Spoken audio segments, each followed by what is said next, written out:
বিতর্ক, প্রতিবাদ, সমালোচনা, শাস্তি কোনো কিছুতেই লাগাম টানা যাচ্ছিল না ক্রমশ বাড়তে থাকা অটো দৌরাত্মে। ধৈর্যের বাঁধ ভাঙতেই শুরু হলো গণপ্রতিবাদ। জমতে থাকা ক্ষোভের বারুদে আগুনের ফুলকি পড়ে মঙ্গলবার রাতে। রামগড় এলাকায় বেপরোয়া অটো ধাক্কা মারে আশুতোষ সেনগুপ্ত নামে এক প্রৌঢ়কে। হাসপাতালে তাঁর মৃত্যু হয়। মৃতের পরিবারের অভিযোগ, অটো চালকদের মাথায় রাজনৈতিক নেতাদের হাত থাকাতেই এই অবস্থা। বুধবার সকালে এলাকাবাসীর ক্ষোভ আছড়ে পড়ে রাস্তায়। অটো দৌরাত্মের প্রতিবাদে রাস্তায় নেমে গড়িয়া গোলপার্ক রুটের অটো চলাচল বন্ধ করে দেন তারা। বুধবার অভিযুক্ত অটো চালক অঞ্জন রায়কে পাটুলি থানা এলাকার বিপি টাউনশিপ থেকে গ্রেফতার করে পুলিশ। ধৃত অটো চালকের বিরুদ্ধে বেপরোয়াভাবে গাড়ি চালানো, গুরুতর আঘাত এবং অনিচ্ছাকৃত খুনের মামলা রুজু করা হয়েছে।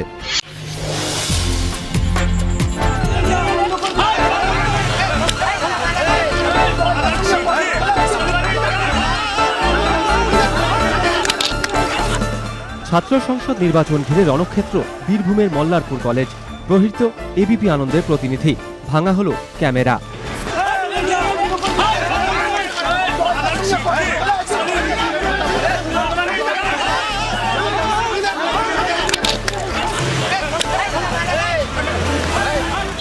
বুধবার ছিল মনোনয়নপত্র জমার শেষ দিন।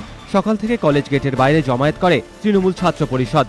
অভিযোগ, এসএফআই এবং এভিবিপির প্রার্থীরা মনোনয়ন জমা দিতে গেলে তাঁদের উপর হামলা চালানো হয়।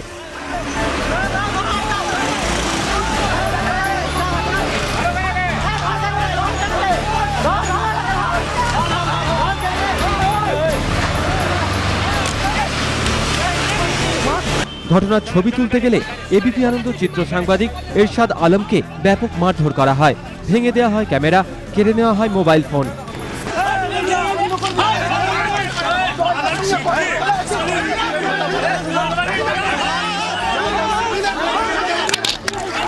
ঘটনা চোখের সামনে ঘটলেও দোষীদের চিনিয়ে দেওয়া সত্ত্বেও পুলিশ কোনো ব্যবস্থা নেয়নি। ময়ূরেশ্বর থানার ওসির প্রতিক্রিয়া, অভিযোগ পায়নি।